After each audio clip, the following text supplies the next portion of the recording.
10 games he was back.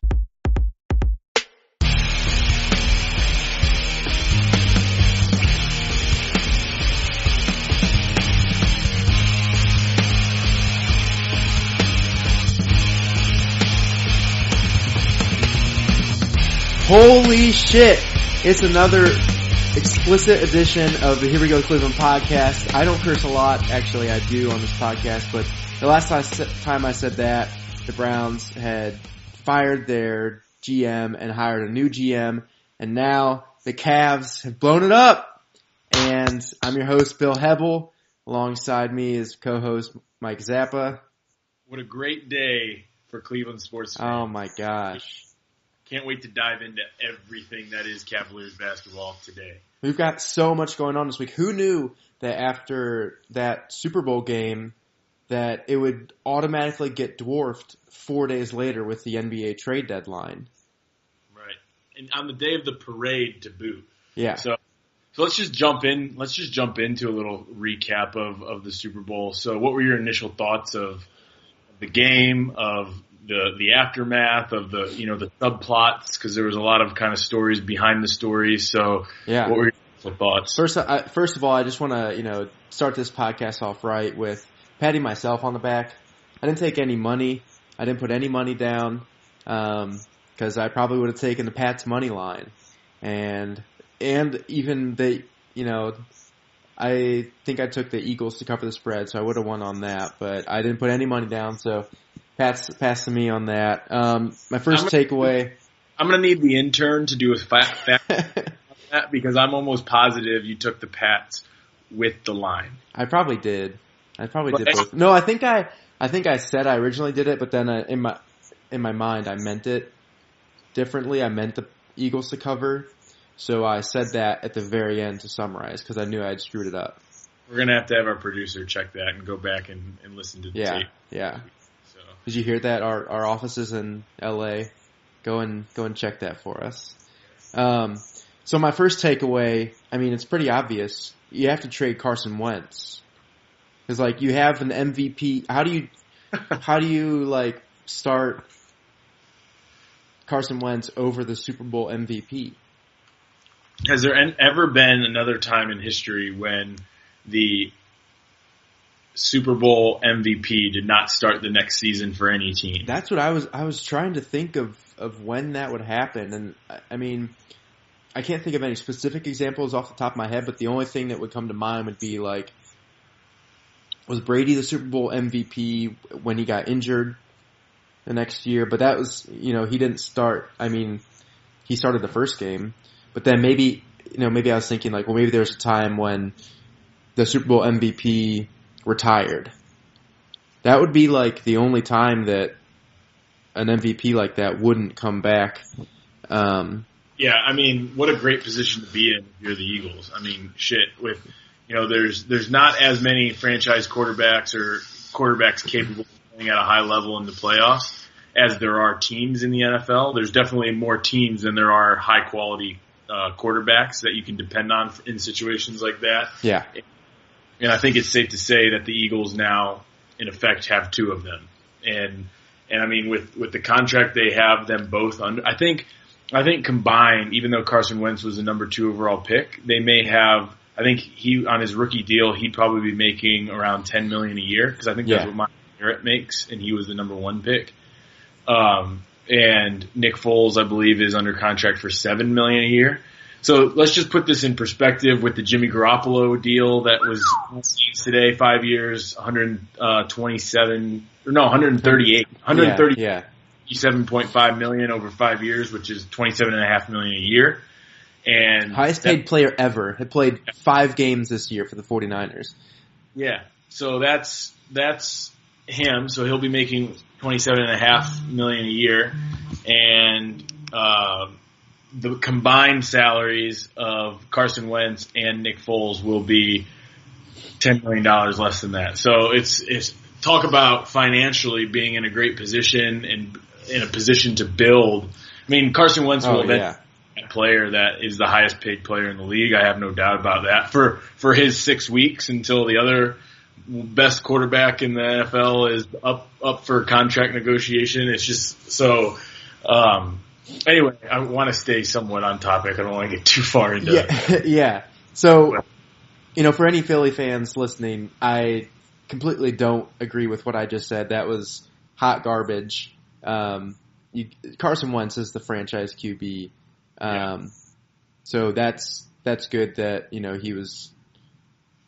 I love that. I think a couple of reporters went to Fargo, North Dakota, and asked them if they were sad that Carson Wentz wasn't in the Super Bowl. And it's why would they really care? But, so my initial reaction to the game. So last week, I was all about Brady and Belichick. I created the love triangle with myself, between those two guys, and I'd forced Robert Kraft out of the way. But, if you look at the game plan, Brady threw for over 500 yards, played nearly perfect.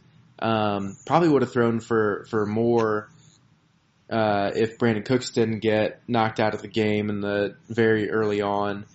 And look at what Belichick did, and he had a great game plan, but their defense was just nowhere to be found. Nick Foles carved them up, and the Patriots, it was going to be a very close game, and I was confused why the line was so high, why it was 4.5 points that the Pats got. I think it should have been closer to 2.5 or 3 points. And a push? Yeah, maybe even even. And it says something about how complete a team that Philly is, because Tom Brady played perfect. Gronk, the second half, was on fire. And that defense basically just needed to have Nick Foles play like an average game. Like he had even... It was very ironic that in a game of virtually no defense, clearly the turning point in the game was a defensive play. The game only had one punt. Yeah. If you would have told me that Tom Brady threw 500 yards and the Patriots didn't punt the entire game, I would be like, oh yeah, they won by 3 touchdowns. Yeah. But they weren't even the team that punted. Right, exactly. And so in a game of little defense, the fact that a defensive play really changed the game, I think was kind of cool. So any other, what else did you take away from it? Let's see. I want to make a comment on the Malcolm Butler thing. I really don't think that if you insert him in there, maybe he makes 1 or 2 more plays or deflects a pass or something like that. But Nick Foles, you can't change the fact that Nick Foles was hardly ever touched. He was making passes left and right like no one else's business. They were 10 for 16 on third down, so maybe a couple of those they don't convert because Malcolm Butler's out there, but I honestly don't know what happened, but I really don't think he would have made a difference in that game if he was in. I'm super interested in that story. How is no one... Super Bowl brings thousands of media people to that, and no one knows the story really. Well, there was the alleged story of missing curfew and stuff like that, but I think that's been somewhat debunked. And I'm so curious as to what actually happened. If it was and I can't see Bill Belichick doing it for a pride thing, because I just think he's too competitive. I don't know. Yeah, do you think he would sacrifice his entire culture for a Super Bowl? Yeah, not having his best players on. I don't understand it whatsoever. So and even if it was a missed curfew and he got caught with weed or something, which I don't think is true whatsoever. I still don't see Bill Belichick benching arguably your best defensive back. Right. So, but that aside, this isn't about what the Patriots did wrong. This is about what the Eagles did right, and credit where credit is due.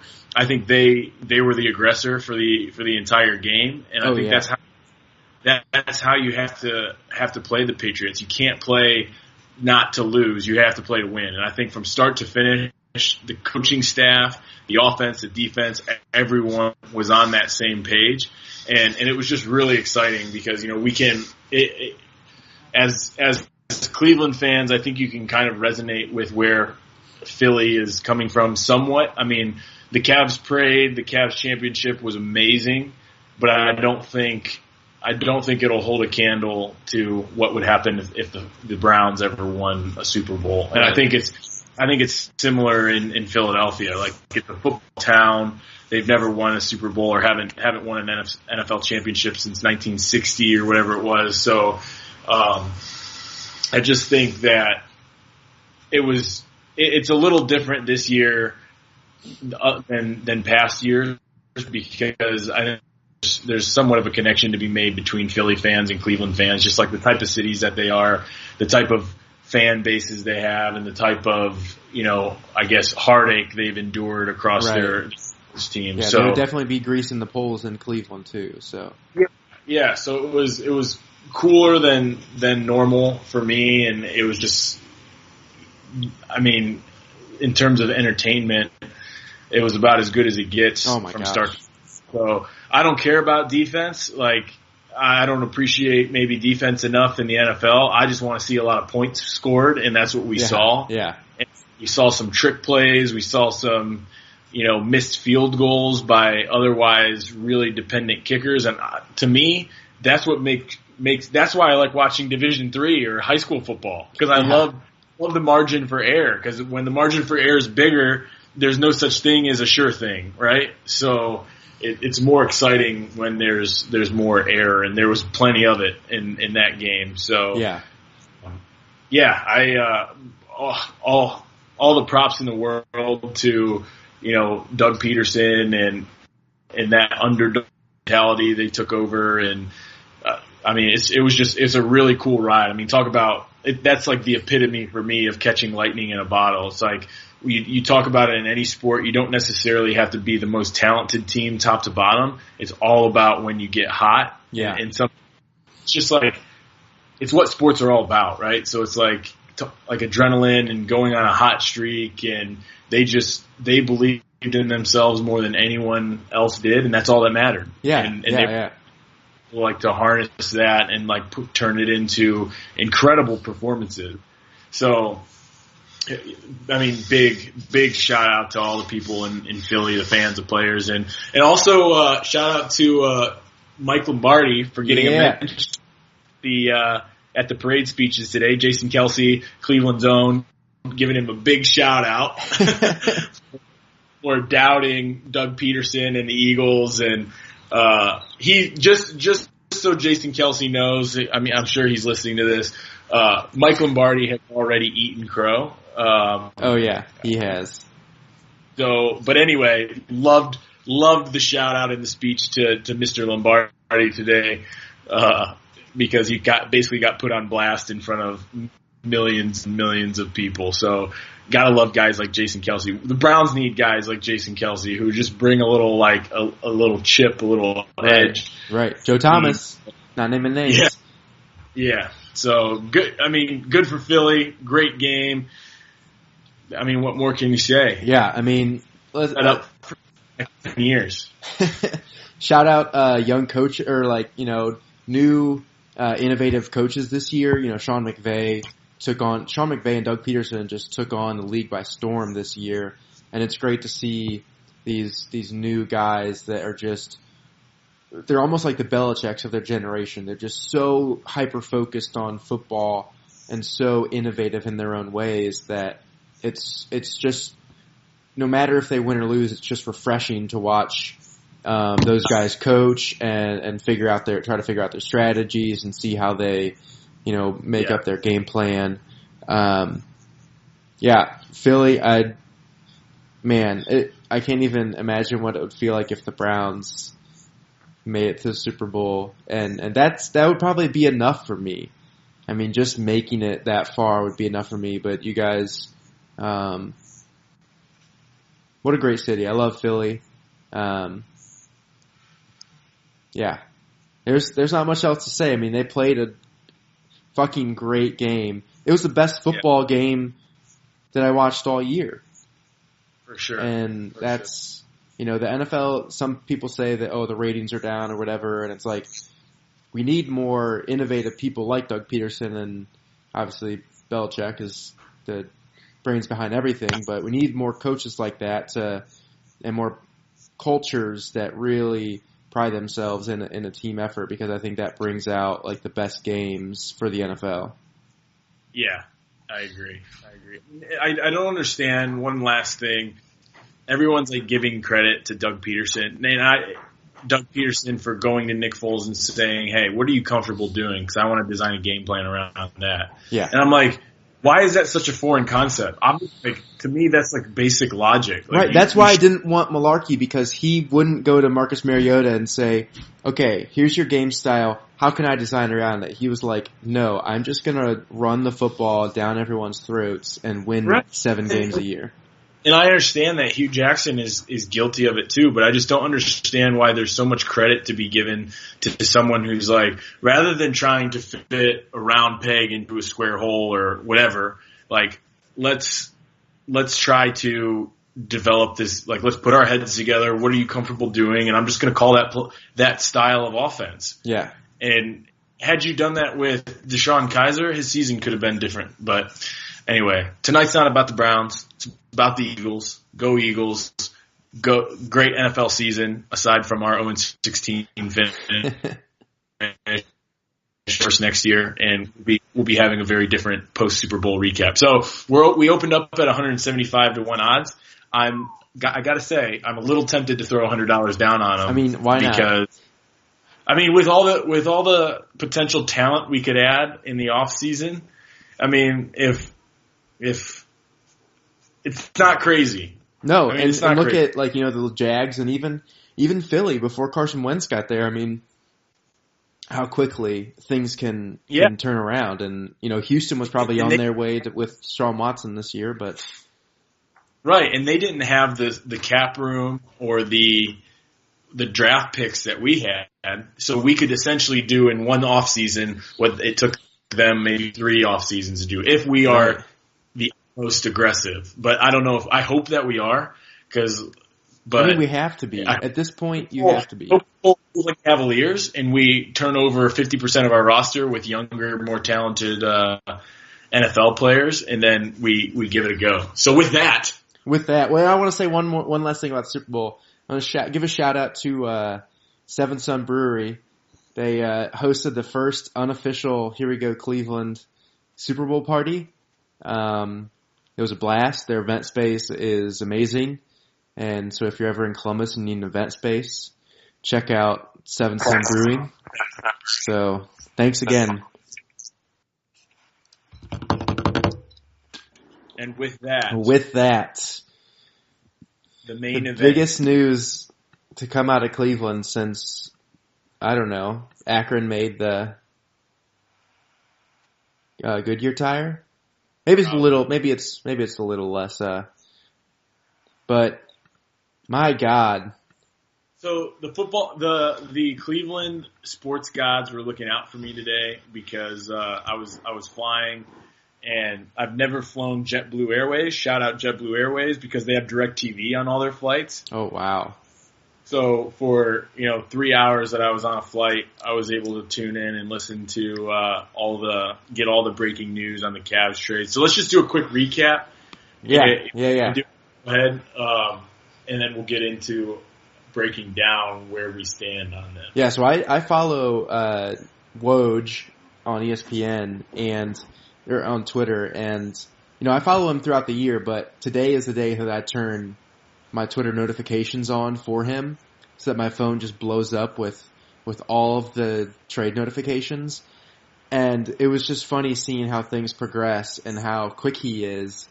It's like, Cavs in talk with the Lakers. Cavs in talk with this. They're on the phone now. This is the deal. And then he's like, continue to answer it. And it's just so cool to see like how he picks up sources and texts, team officials and gets things. So let's run through the the trades, which the Cavs, I don't even know if I remember who was on the team before now. So let's run through it. So the first trade that happened was the Cavs sent Isaiah Thomas, Channing Frye, and the 2018 first round pick, the Cavs 2018 first round pick, to Los Angeles Lakers for Jordan Clarkson and Larry Nance Jr. And then the Cavs sent Dwayne Wade to the Miami Heat for a 2020 second round pick protected.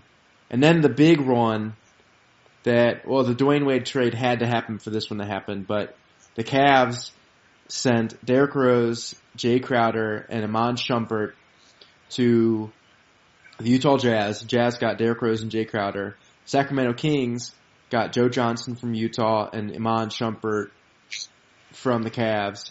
And then the 2020 Miami pick went to the Kings. And then the Cavs got Rodney Hood and George Hill. So I think you want to start, that first trade started with Channing Frye. And I think that it's just fitting that you want to say something about Mr. Frye. Yeah.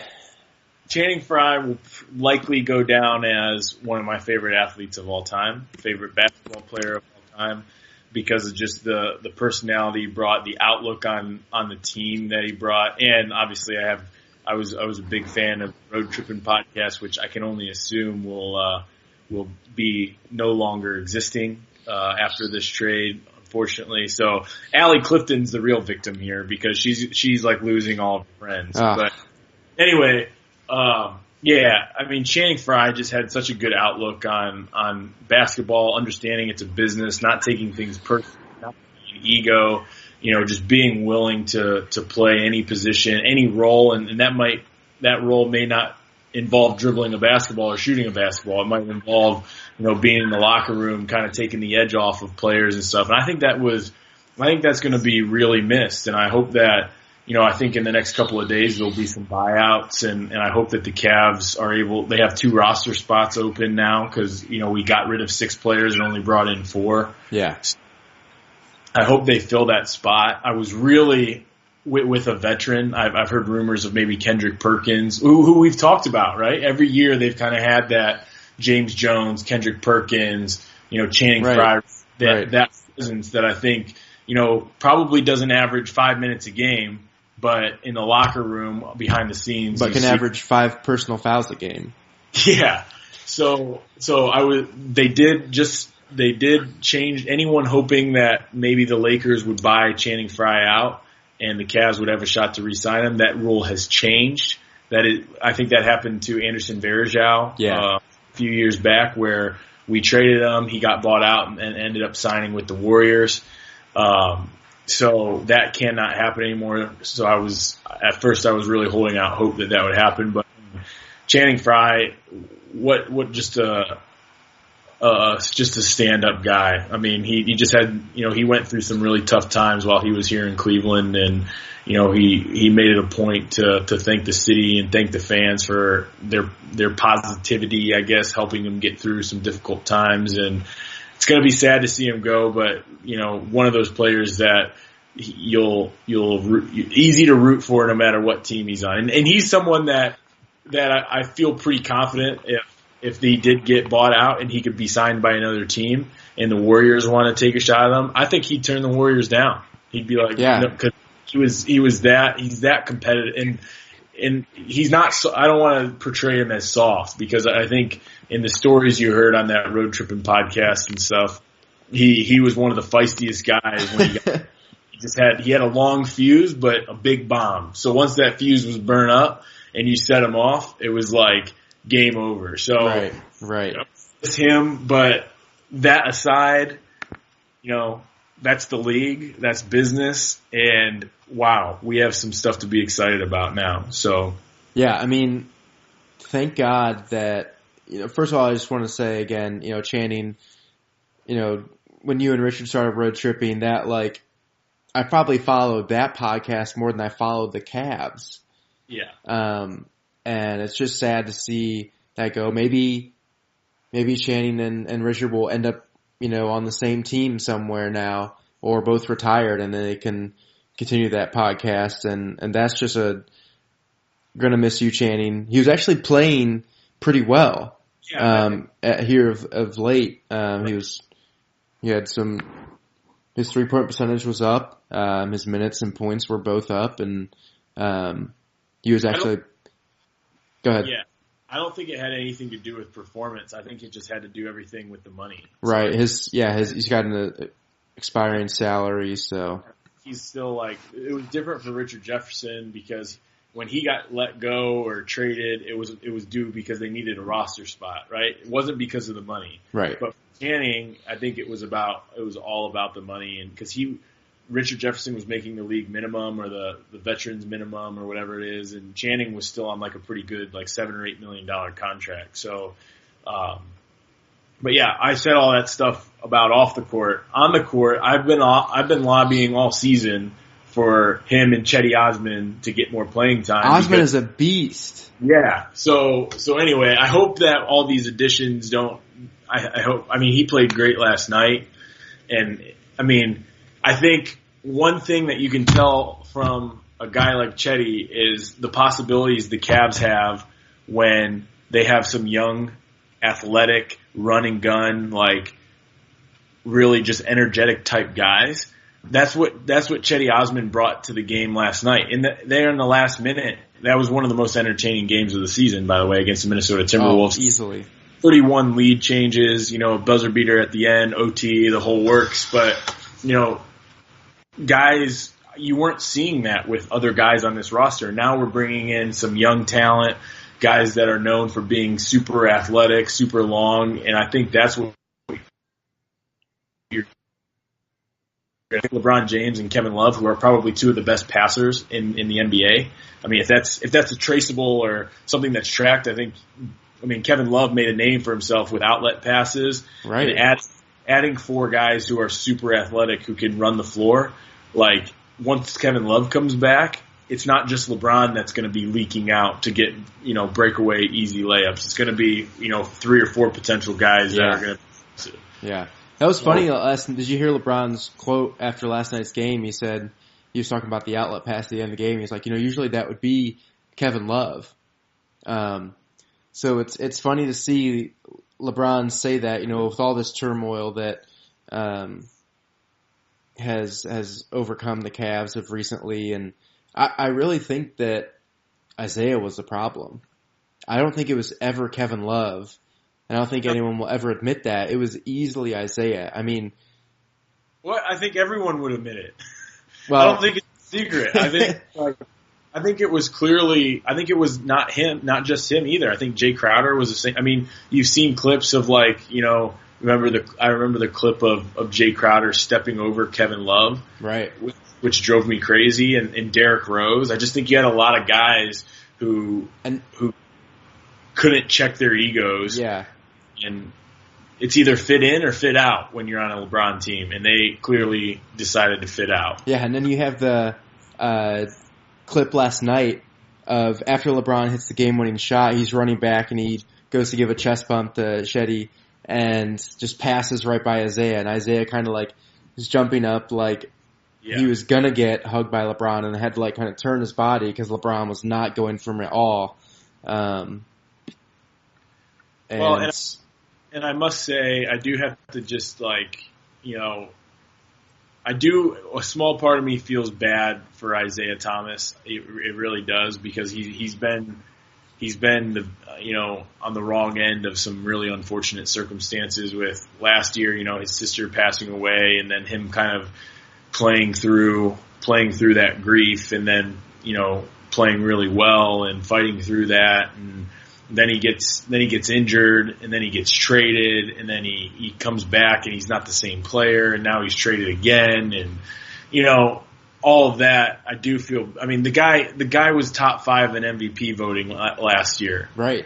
Just in perspective, and he's been traded now twice since then. He's gone through a 7.5 month injury. He's probably going to not get re-signed by the Lakers, and on the Lakers, when Lonzo Ball comes back, he'll probably be a backup. So he goes from being top 5 in MVP to kind of a 6-man. So I do feel for him a little bit, but at the same time, he didn't do himself any favors when he was calling out Oh, Kevin right. No.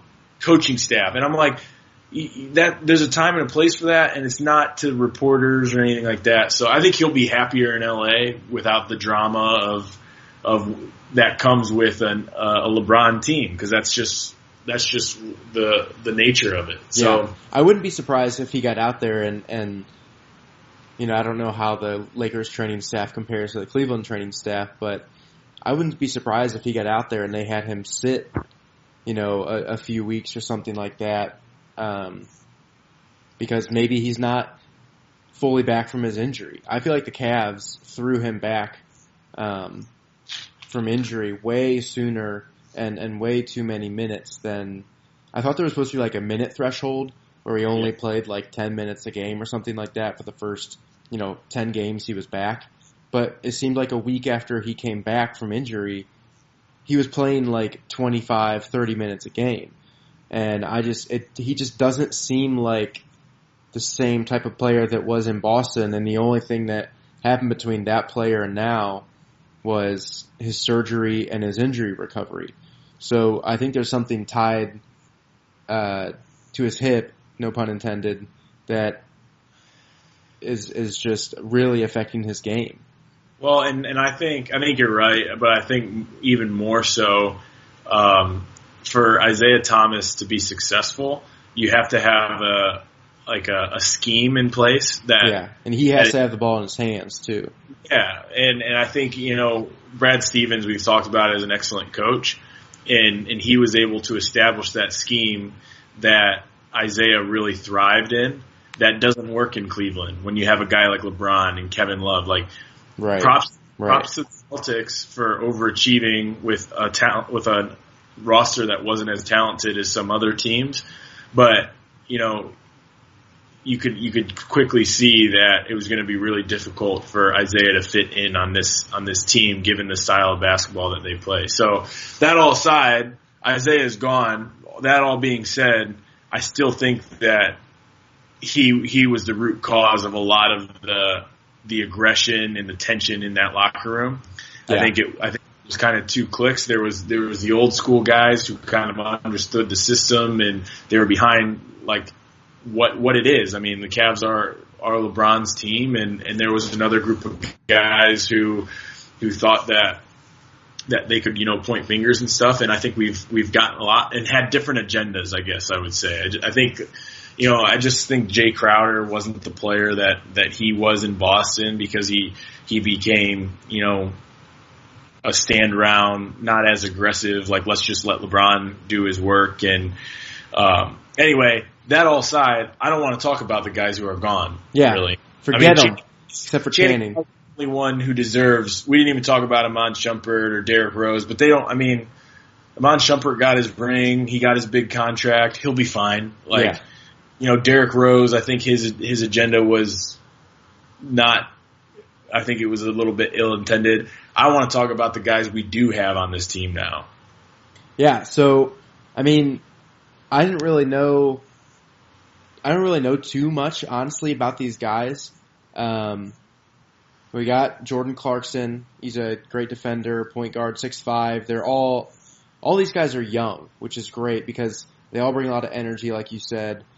And Larry Nance Jr., it was great that I think is his dad's name up in the rafters. His number's retired. His number's retired, so bringing him on, I think he is actually, someone that the Lakers weren't really expecting to move, and so it's great to see that we were able to add him on because he's just going to be a spark off the bench. It's kind of like a Jeff Green light, maybe, if you will, and he can learn from Jeff Green and be that player in a second man rotation if Jeff Green starts or. And then Rodney Hood and George Hill, I mean, those are both just great, flexible guys. No, go ahead. I was just going to say, those are both great flexible guys that, with the way that the league is going, I think the best part, now, yes, there aren't like huge names, DeAndre Jordan or, Blake Griffin was dealt earlier in the trade season, but all of these guys give Ty Lue the most roster flexibility he has ever had, and they're all smart basketball guys. I know George Hill has always said that he's wanted to play for a playoff basketball team, and he made it, to the Eastern Conference Finals with him and Paul George on the Pacers, but and now he gets to join, LeBron, who had stopped their path to the finals every single year. So I'm really excited. I was calling for the Cavs to at least have fun and make the trade deadline exciting, but I had no expectation that the Mamba Kobe was gonna just blow it up and create an entire new roster. I think last week when we were talking about it, because the Cavs were still amidst their losing 13 out of 19 and just not even looking like they cared or wanted to be out there. And I think I said something like drain the swamp. And and by that I meant trim the fat and get rid of these guys. We just need to inject this roster with some energy, and by way of young players, which is why I was lobbying for Cedi Osman to get more playing time. I think I even mentioned, Matthew Dellavedova making a trade like that, because I think guys can feed off of hungry, energetic players, and LeBron can't, you'll always get quality play from LeBron, but I think he's been really kind of, demotivated to play hard this past 6 weeks because he doesn't see it out of his teammates. I mean, that's sports 101. I mean, feeds off the people who have a lot of energy around them, right? And whether you're a high school athlete or whether you're LeBron James, if people around you are excited to play defense and they're out running the floor and being aggressive, that is a complete, no pun intended, game changer. Not to be cliche, but that can change the entire scope of your team. And I think we didn't have that. I mean, we didn't have any players like that. And I'm hoping that with getting a little younger, you give Cedi Osman a little more playing time. You inject the Clarkson and the Larry Nance who's he's an energy guy. I mean, he's not gonna put up 30 points on threes and mid-range jumpers, but he's gonna do some damage on the defensive end. He's gonna get some breakaway dunk stuff like that. And I think that those momentum things are really important when you're trying to make a playoff push. So just a couple of points about the overall trades together. I think, and I have to fact check this, but I believe George Hill, his 3-point percentage is the highest in the NBA right now, which I'm shocked by. So I would have to check. I'd have to check that. He is at 45.5 or 45.3%, which is easily has to be the top percentage in the league, although he's only taking 3 a game. So yeah. So take that into consideration. But he's going to get more open looks playing with LeBron, no doubt. So and he brings a great defensive. It seems just too ironic to say that George Hill is a superior defender than Isaiah Thomas, because I am a superior defender. To Isaiah Thomas. So it's right. It's like an obvious statement, but it's not only is he better, I think which I heard a couple people bring up the point is his defensive efficiency has dropped off a little bit this year, but he plays for the Kings. So back to that energy point, that can completely change if you're playing alongside LeBron James. You're competing for an Eastern Conference championship and you're playoff positioning and title, hopefully. So I think that will naturally come because he's known as one of the kind of smarter guys in the sport. Right. Everyone's kind of about his basketball IQ, so I think he'll be a massive upgrade. And we had how many people play point guard this year? Oh gosh, I'm surprised Jose Calderon's still on this team. Spaniard. You had to keep the Spaniard. He could be the new Channing Frye, the guy who keeps the veteran who doesn't play ever, but he just brings the team together. So, yeah. But yeah, that's an interesting fact about these guys. Rodney Hood, I feel like we've heard his name for 5 or 6 seasons as being like a guy people were chasing at the trade deadline. The guy's averaging 17 points a game for the Jazz right now. He's really good, and the Jazz and the Nuggets are always those teams in the West that, although they may not have a superstar, I mean the Jazz had Gordon Hayward, 2 years ago, but outside of him, they always have just like these great glue guys that no matter who's on those teams, they're competing for like the 6th or 7th seed in the West, which is just where they'd be like guaranteed the 4th or 5th spot in the East. Easily. If they were in the East. So I'm really excited about Rodney Hood. I heard a lot of people say that, he's like a truly underrated player. Yeah. I'm excited to see what he brings. So and then on the Clarkson side, I heard a basketball insight. I can't remember which one it was today, but there's too many.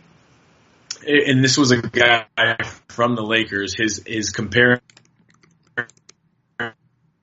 version of Jamal Crawford. Okay. Which is like, he's a great like 6-man type guy, like great defender, a decent 3-point shooter, can create his own shot a little bit. That was his comparison for Clarkson. So, and then you combine that, and we've already talked about Larry Nance a little bit. He's has the most dunks in the NBA this year. He is going to be exciting to watch.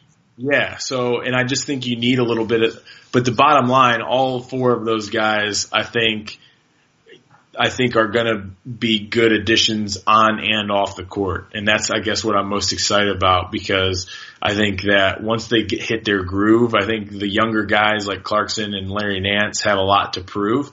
So they're going to fit in quickly and say, look, I'm behind this goal. Like, we're playing with LeBron. We have a shot to win a title. Like, there's not going to be as much of the ego thing there. And then, George Hill easily becomes our point guard and, the best point guard we've had all season. And then who knows Rodney Hood is like the X factor. Right. He really is. And all that being said, the 2 like kind of cherries on top to me are, it shows a commitment to LeBron, the front office commitment to LeBron, that, we're not just cashing in this season. Like, I'm pretty sure they added about $50 million worth of salaries today. So anyone who wants to say that Dan Gilbert is a shitty owner, it's not because he doesn't spend money. So, what more can you ask of your owner than shelling out for players? He has paid everyone, whether it was a stupid contract or not. Tristan Thompson's still on this team. J.R. Smith's still on this team. Like, I think it'll be a matter of time before J.R. Smith finds his way down the bench with these additions. I think that the writing's on the wall there, but you show that commitment. You keep your 1st round pick, that Brooklyn. Yeah, the Brooklyn pick.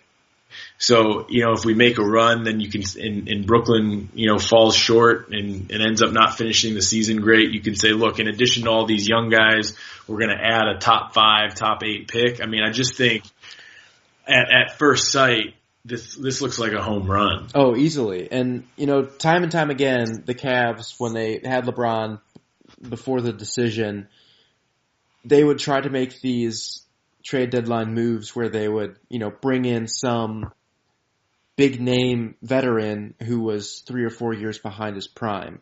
Or they would sign someone in the off season that was 2 or 3 years behind their prime and like coming, or in their prime, like Bynum, and coming off just like a crazy injury to this giant 7-footer that they would never recover from. So for them to completely flip and say, look, we're not only going to make some moves and get some contracts and guys out of here so that we have room to do stuff in the future, but also we are going to bring in young guys who are going to love playing with you, LeBron.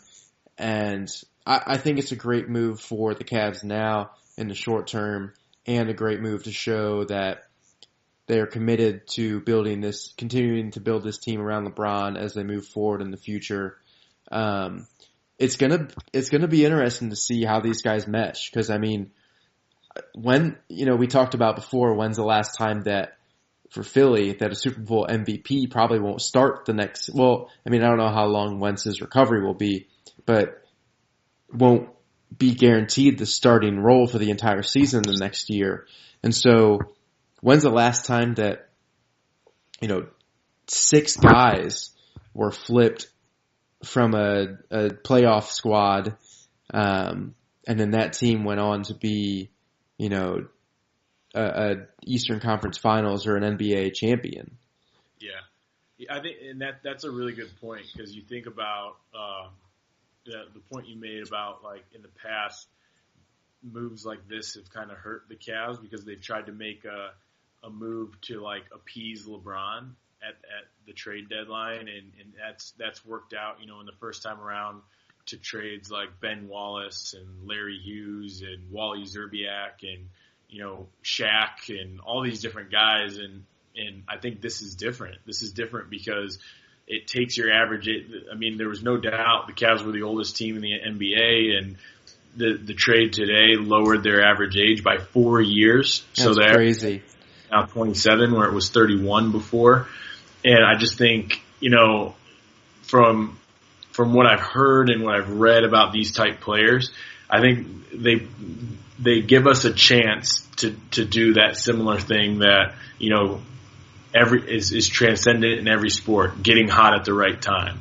Right. So it takes some time, but I think the type of players, we got a little bit better at the perimeter defense, on the perimeter defense. So when we face teams like, the Warriors, I think we have, 4 good defenders that can match up with their 4 best players between Ron, Jeff Green, Clarkson, Hood, George Hill, whoever that combination is. I think at that point in time, J.R. Smith will find himself not in the starting lineup, but I think we've set ourselves up well there. We've made it in parallel to that. We've shown LeBron that, hey, this isn't over. Like, we're committed to building this team as you want it. And they kept that Brooklyn pick, which could be, a young up-and-coming star. A really good player. Someone like Trae Young or one of these really good college players. So big time hats off to Kobe Altman for pulling this one off. I can't wait to watch them play now, which is different than, the last 2 or 3 weeks. So right. And the other great thing that I heard about all this is that they consulted LeBron. I'm like, everyone wants to paint this narrative of LeBron being the GM and everything having to run through LeBron, and like, that's a bad thing. Like, he's the greatest player in the world.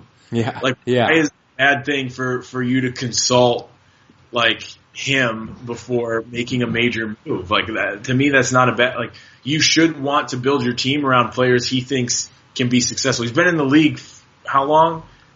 This is his 13th year, 14th year. Yeah, so he clearly has a pretty good grasp on what he needs to like be most successful.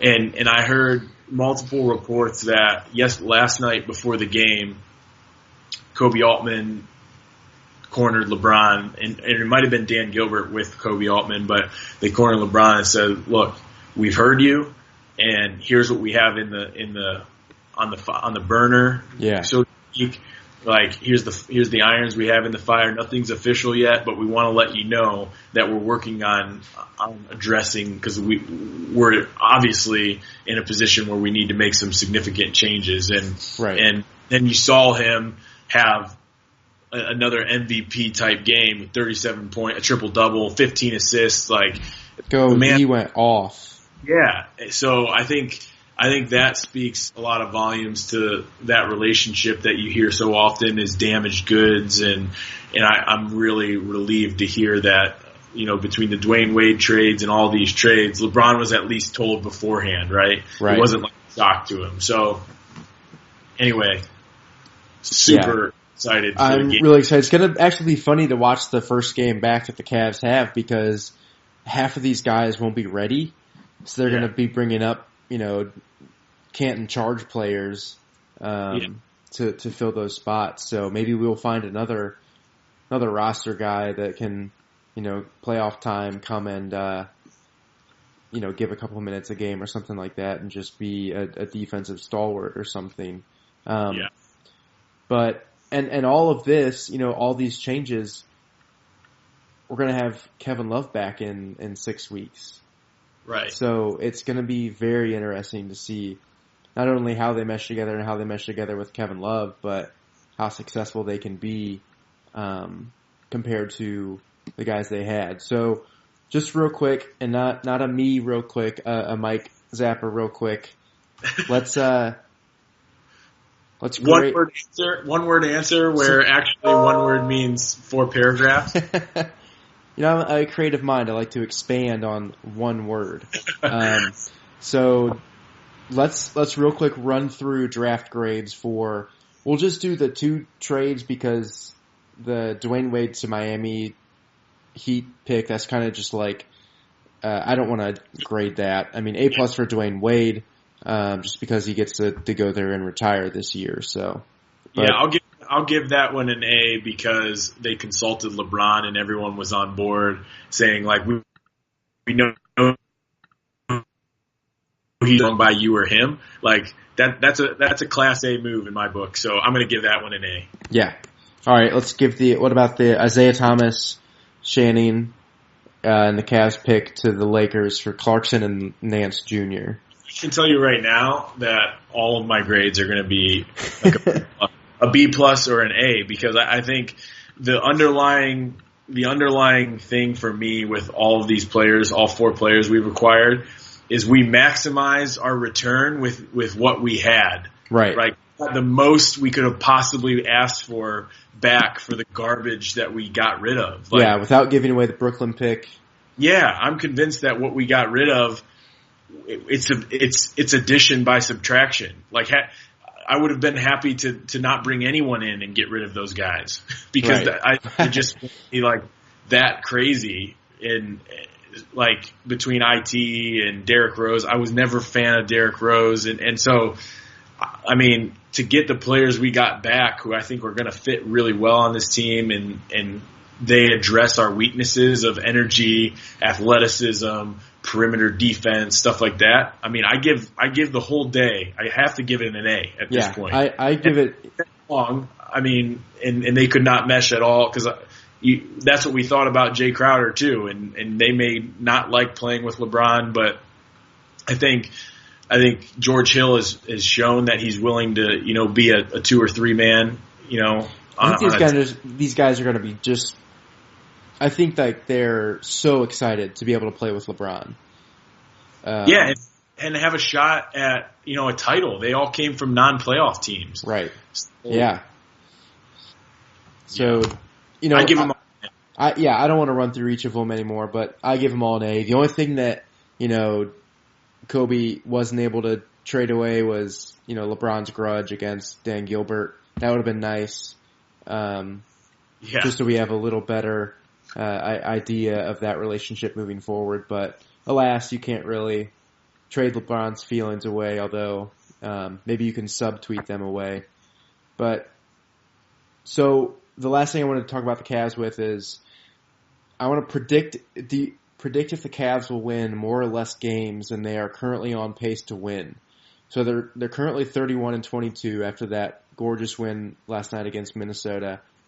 And that's on pace to be 48-34 at the end of the regular season. Do you think with this roster, they're going to win more or less games than they're on pace to? So over under 47.5, we'll call it. More games? They better. We're going to be in big trouble if we only win 48 games. That's like, more for sure. I think they're going to win more too, and I think people are thinking that or saying that maybe it'll be a rocky start because these guys are going to, take a little bit of time to mesh. But I don't think there wasn't a mesh before. Right. So just how can it be adding, worse? How can it be worse? And you're only adding energy and, maybe some people would say, well, you get less offensive firepower with Isaiah, Channing, and Jay gone, but the people that come, the guys that we brought in, Rodney Hood and George Hill and Clarkson and Nance, they can come in and give effort on the defensive side, which allows LeBron and JR, who JR doesn't really play defense that much, but it allows those guys to relax more on the defensive end and give a full effort on the offensive end. So like you said, it's definitely addition by subtraction on the defensive side. Yeah. All right, so that's all the Cavs news. That was a super long segment, but we had a ton of stuff to go through. Like we said, we're so excited to see this Cavs team move forward. I'm just glad that I don't have to watch the guys we traded away anymore, because they were just, other than Channing, everyone was just a cancer. Right. I mean, it was just so disheartening to watch that. I wouldn't even like finish the game half the time, because it's just a grinding gear, and I can't watch those type of games. So I'm really excited to see, how Ty Lue changes the style of play, to match these new players that we've got. Yeah, I do think it's going to be a quick transition, because I think these guys are gonna. They've been role players and really good role players before, and that's what we need them to be. We didn't need IT to put up 30 points a night. Right. We needed him to not be a defensive liability, and we needed him to be efficient with scoring, which he was neither of. Yeah, he was not close to either of those. So, yeah. With that, we said we were going to do a Winter Olympics preview, but we're going to cut this one short. We'll definitely have that next week. The opening ceremony is tomorrow, so things really haven't kicked off. I mean, there's some qualifying stuff here and there, and women's hockey comes on at 5 a.m. Saturday morning. So if you're a super sports nerd, get up and watch that, because the USA hockey women's hockey at least, is a great spectacle to watch. And there's some qualifying things, but nothing really happens until you really get into the meat of it next week, when Carrot Top straps on his bindings and does the slope style stuff. So any quick thoughts on the Winter Olympics preview before we give that a full rundown next week? I have to make it to the opening ceremony and see how breathtaking it is before I can really get behind the Olympics. Yeah. So even though they've already started with some qualifying stuff right now, it's not really the Olympics until the extravagant, opening ceremonies happen, because that's one of the coolest things in all of sports. Yeah. So I'll be tuning into that this week, and then once I get a little more, I mean, the other thing I'll say about, we needed to spend some time on the Cavs, because we eventually wanted to transition as the NFL season came to an end, and there's kind of this lull in the NBA or NFL off season. I mean, we haven't been able to really transition into the NBA and getting behind the Cavs, because there hasn't been much to talk about. Right. Other than them disappointing. Yeah, we don't want to be the same guys. We could talk about LeBron the entire time, but we don't want to be those just talking about that and just keep, because I feel like if we tried to cover the Cavs, it would just be repeating the same things over and over every week about how disappointing this team is to watch. But now we've got, it's kind of like starts our Cavs coverage from here on out with these new trades and all this new energy pumped into the team and us. I thought, for a second we were going to be, here we go Sacramento, or I didn't know where we were going to get traded to. Yeah. I know, me too. When you said that, I was like, yeah, we're so fortunate, because we're such an asset to the Cleveland media, that we're very fortunate that one of those other teams didn't demand us in some sort of trade as well. So easily. Happy to still be here, and on to the next one, I suppose. On to the next one. USA. Go Cavs, go USA. Can't wait to talk Olympics very soon. Yes, and we've got a mailbag question we'll save for next week too. Okay. So thanks for everyone for listening. There you have it, another episode of Here We Go Cleveland. This is episode like 22 now or something like that. So Hey, we're moving on up. Sounds good. All right. Thanks for listening. Tune in next week. See you, everyone. Late. Late. Late. Late. Late. Late. Late. Late. Late. Late. Late. Late.